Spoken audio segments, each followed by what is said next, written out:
आत्मानंद रसिक सब दोस्तों, जय जिनेन्द्र, नमस्कार। आज भेद विज्ञान की बातें करते करते हम धोबी के पास चलेंगे। क्या चौंक गए आप? आत्मज्ञान में धोबी कहाँ से आ गया? अरे नहीं, धोबी का बड़ा भारी रोल है हमारे भेद विज्ञान में। देखिए, पंडित बनारसी दास धोबी का दृष्टांत देकर समझा रहे हैं। कैसे? जैसे को जन गयो धोबी के सदन, तिन पहरियो पर आयो वस्त्र मेरो मानी रहो है। धनी देखी कयो भैया यह तो हमारो वस्त्र, चिन्ह पहचानते ही त्याग भाव लयो है। तैसे ही अनादि पुद्गल सो संजोगी जीव, संग के ममत्व सो विभावता में भयो है। भेद ज्ञान भयो जब आप पर जान्यो तब, न्यार पर भाव सो स्वभाव निज गयो है। समझे? नहीं समझ आई होगी ना भाषा, अच्छी तो लग रही है पर अर्थ नहीं समझ आया। चलिए समझ लेते हैं अर्थ भी। क्या कह रहे हैं पंडित बनारसी दास? जैसे को जन गयो धोबी के सदन तिना। पहले समय में क्या होता था, धोबी सब घरों के कपड़े धोते थे और अपने अपने कपड़ों के चिन्ह होते थे। वो धोबी चिन्ह लगा देता था, सबके चिन्ह अलग अलग होते थे, है ना, कपड़े पर निशान लगा देता था। और आज भी देखो आप, यानी कपड़े के निशान से बड़े बड़े केस सुलझ जाते हैं। हाँ, कौन सी कंपनी ने ये जो टैग लगा है कपड़े के ऊपर, किस कंपनी का है, किसने खरीदा था ये कपड़ा, कहाँ से खरीदा था, कब खरीदा था, सब कुछ पता चल जाता है। वो टैग बता, टैग निशान तो होता है एक प्रकार का। और टेलर्स होते हैं कपड़े सिलने वाले, उनके भी अलग अलग अपने अपने लेवल होते हैं, अपने अपने टैग होते हैं, निशान होते हैं, है ना। तो पहले ज़माने में धोबी हुआ करते थे। तो धोबी का उदाहरण दे रहे हैं। कोई मनुष्य है, कोई व्यक्ति है, जैसे को जन यानी कोई व्यक्ति, गयो माने जाता है, चला गया कभी, धोबी के सदन, सदन कहते हैं घर को। धोबी के मकान पर कोई व्यक्ति गया। अब जहाँ धोबी है भाई, वहाँ तो कपड़े सूख रहे होंगे, बहुत सारे कपड़े पड़े होते हैं, कई तरह के कपड़े पड़े होते हैं। अब उसमें कोई कपड़ा था तो उस व्यक्ति को लगा भाई ये तो मेरा कपड़ा है, महसूस हुआ ऐसा, किसी प्रकार की समानता दिखाई दी अपने कपड़े से। उसने कहा भाई ये तो मेरा कपड़ा है, और उसने जो है बिना निशान देखे, बिना चिन्ह देखे, और उसने अपना मान के उसको पहन लिया। पहरियो परायो वस्त्र, मेरो माने रहे है, अपना मान के उसने पहन लिया वो वस्त्र।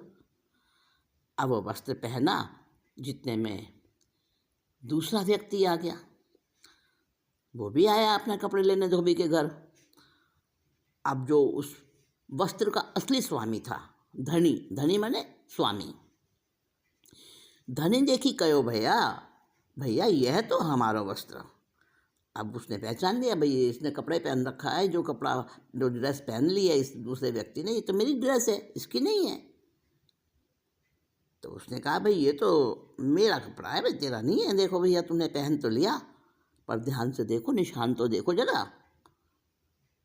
उसने निशान देखे, दूसरे भाई के कहने से निशान देखे, चिन्ह पहचानते ही त्याग भाव लय हुआ है। अब उसने कहा हाँ भाई वास्तव में मेरा नहीं है, तेरा कपड़ा है, तो ले भाई तू अपना कपड़ा ले ले। तैसे ही, देखिए दृष्टांत दिया, अब कह रहा तैसे ही यानी उसी प्रकार, तैसे ही अनादि पुद्गल सो संजोगी जीव, संग के ममत्व सो विभाव तामे भयो है। अनादिकाल से ये पुद्गल का संयोग जीव के साथ में हो रखा है। आत्मा तो चेतन है, पुद्गल तो जड़ है, लेकिन संयोग होने से, शरीर का संयोग अनादिकाल से, शरीर तो सबको मिला है, एक इंद्रिय है, जीव है, उसको भी शरीर तो प्राप्त है ना। तो इंद्रियां तो फिर बाद में मिली, लेकिन शरीर इंद्रिय तो सबसे पहले मिली ना, स्पर्शेंद्रिय सबको है। तो अनादिकाल बीत गया, न मालूम कितना समय बीत गया। तो अनादिकाल पुद्गल से संजोग होते होते संग के ममत्व सो विभाव तामे भयो है। अब ये जीव, ये आत्मा, ये अनादिकाल के संयोग के कारण अनादिकाल से उसकी दोस्ती है शरीर से, पुद्गल से। तो विभाव आ गया उसके अंदर, स्वभाव को भूल गया और उसमें बह गया विभाव में, उसी को अपना मानने लगा, जड़ को, शरीर को। लेकिन भेद ज्ञान भयो जब आप पर जान्यो तब, जब भेद विज्ञान हो गया, गुरु ने समझाया, जिनवाणी से दृष्टांत दे दे के बताया, उस दूसरे व्यक्ति ने समझाया, भाई ये तो मेरी ड्रेस है, मेरा कपड़ा है, तूने पहन तो लिया, देख भाई निशान तो देख। तो युक्ति से, आगम प्रमाण से और नए से धारण से जब जाना, सिद्ध किया, किसने? जिनवाणी ने, ज्ञानी गुरु ने बता दिया कि भाई देख, अपना क्या है, पराया क्या है। आपो पर जानियो तब, अपना क्या है और पर माने पराया क्या है। भेद विज्ञान हो गया, तब जान लिया सच्चाई को। न्यारो पर भाव सो, नहीं फिर तो पर भाव से न्यारा यानी अलग हो गया और स्वभाव निज गया है, अपना स्वभाव ग्रहण कर लिया। यही समझदारी है। और अगर किसी ने दूसरे किसी का कपड़ा पहन लिया और उसने समझाया भी, भाई देखिए तो ये तो मेरा है, और वो माने ही नहीं, झूठ बोल रहा है तू, तेरा नहीं है, ये तेरा कहाँ से हो गया, मेरा कपड़ा है तो, और देवे ही नहीं उसको, उस पराये वस्त्र को त्यागे ही नहीं, उसकी तो फिर ढिठाई है ना। समझदारी और सज्जनता तो यही है कि भाई अपना अलग, पराया अलग। हम भाई तेरा है तो तू ले ले, छोड़ दे उसको, त्याग दे उसको। तो सच्चाई किस में होती है? विचक्षण पुरुष में होती है, समझदार में होती है। कहे विचक्षण पुरुष सदा में एक हों, अपने रसों भन्यो आपने टेक हों। मोह करम मम नाहि नाहि ब्रह्मकूप है, शुद्ध चेतना सिंधु हमारो रूप है। और जो सचमुच में विचक्षण है, वो विचक्षण पुरुष क्या विचार करेगा? भाई मैं तो सदा हमेशा से अकेला हूँ, कोई मेरा संगी साथी नहीं, मेरा ही ज्ञान, मेरा ही दर्शन, मेरी ही प्रभुता, मैं स्वयं अपनी प्रभुता का मालिक हूँ, स्वयं अपने ऐश्वर्य का मालिक हूँ। और क्या नहीं है मेरे पास? सब कुछ है। मैं अपने ही रस से भरपूर हूँ, चेतन रस है मेरे पास। कहे विचक्षण पुरुष सदा मैं एक हूँ, मैं तो हमेशा से अकेला ही हूँ। अपने रस से भर्यो आपने टेक हूँ, और अपने ज्ञान दर्शन के रस से भरपूर अपने ही आश्रय से मैं हूँ, किसी के आश्रय से नहीं हूँ। मैं सांस ले रहा हूँ, मैं नहीं ले रहा, ना मैं चलता हूँ, ना मैं बैठता हूँ, ना मैं हाथ हिलाता हूँ, ना मैं खाता हूँ। मैं कौन? आत्मा। शरीर करता है सब कुछ, मैं तो सिर्फ देखता हूँ। ना मैं किसी के आधार से हूँ, अपने ही आधार से हूँ मैं। कहते हैं ना, अरे धर्मास्तिकाय के आधार से जीव हिलता है, चलता है। धर्मास्तिकाय ना हो तो कोई क्रिया नहीं हो सकती। अरे नहीं, ऐसा नहीं है। ना कोई धर्मास्तिकाय हमें चलाता, ना कोई अधर्मास्तिकाय हमें रोकता। देखो, जीव के अंदर और पुद्गल के अंदर क्रियावती शक्ति होती है, क्रियावती शक्ति, जो बाकी 4 द्रव्यों में नहीं होती। द्रव्य 6 हैं ना, कौन कौन से? धर्मास्तिकाय, अधर्मास्तिकाय, आकाशास्तिकाय, जीवास्तिकाय, पुद्गलास्तिकाय और काल।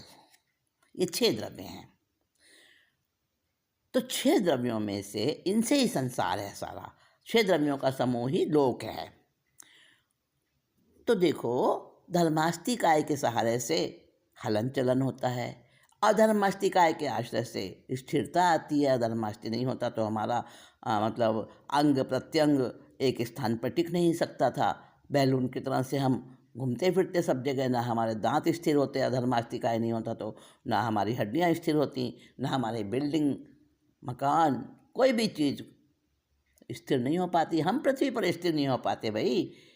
जैसे गुब्बारा घूमता रहता है चारों ओर डावाडोल सा, वो हमारी हालत होती, ऐसा कहते हैं ना। और आकाशास्तिकाय ने हमें आधार दे रखा है, सबको स्थान दे रखा है। ठीक है, ये सारे के सारे उदासीन निमित्त हैं, और इनमें और हम में निमित्त और नैमित्तिक संबंध है, कर्ता कर्म का संबंध नहीं है। हाँ, एक बात और, क्योंकि ये चल रहा है प्रसंग तो याद आ गया, मुझे बता दूं आपको कि हम क्या समझते हैं कि घड़ा किसने बनाया। आप कहोगे कुम्हार ने बनाया, है ना। लेकिन भाई कुम्हार का तो कोई लेना देना नहीं है घड़ा बनाने में।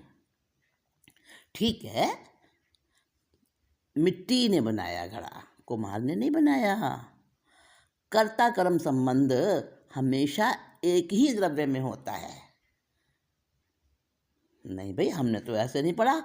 हमने तो व्याकरण में ऐसे पढ़ा है कि कर्ता जो है वो कार्य करता है, करने वाला कर्ता होता है, और जो कार्य है वो अलग है और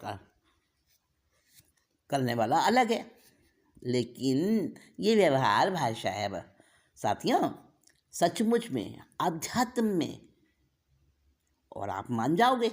देखो, मिट्टी घड़ा बनने से पहले भी थी, और घड़ा बन रहा है उस समय भी मिट्टी मौजूद है।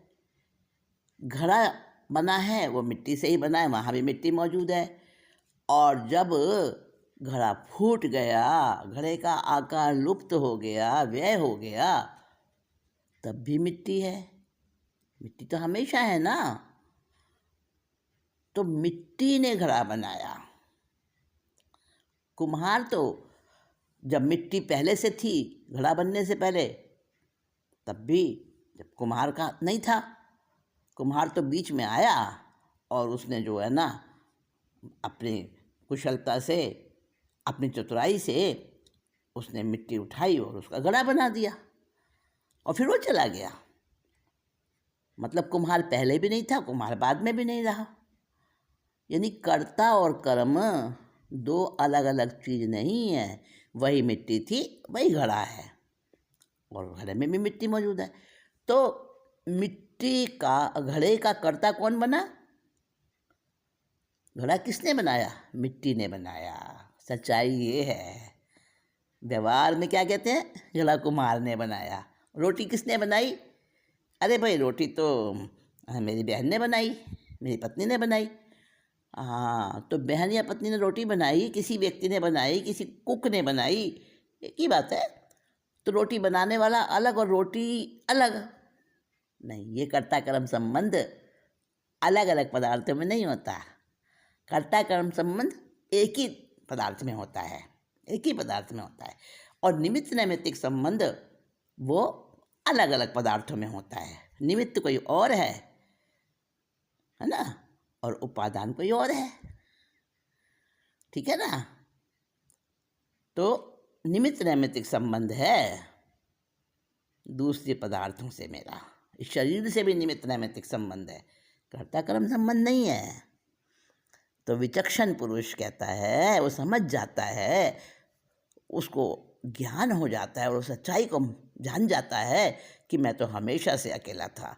कहे विचक्षण पुरुष सदा मैं एक हूँ, अपने रस से भरा अपने टेक हूँ, अपने ही ज्ञान दर्शन रस से भरपूर अपने ही आश्रय से मैं हूँ। मुझे कोई दूसरा किसी का आश्रय चाहिए ही नहीं, जरूरत ही नहीं है। मोह कर्म मम नाही, मोह कर्म तो मेरा है ही नहीं। ब्रह्म जाल का, ब्रह्म जाल कूप है, ये तो ब्रह्म कूप है। मोह कर्म मम नाही, नाही ब्रह्म कूप है। मेरा स्वरूप नहीं है ये, मोह कर्म मेरा नहीं है, ये तो ब्रह्म कूप है, भ्रमणा है। शुद्ध चेतना सिंधु हमारा रूप है। और उसे समझ आ जाती है कि शुद्ध चेतना का सागर, चैतन्य सागर, चैतन्य ही कह सकते थे, लेकिन नहीं, इतना गहरा है ये चैतन्य का स्वरूप, स्वयं का ऐश्वर्य, स्वयं का विलास, स्वयं का खजाना, इतने भरपूर गुण और शक्तियाँ भरे हुए हैं इसके अंदर। ये अवकाश मांगता है, समय का मांगता है। इसको मैं आपको सारा समय मिलेगा, बहुत किसी दिन, बहुत जल्दी फिर से कोई अवसर आएगा।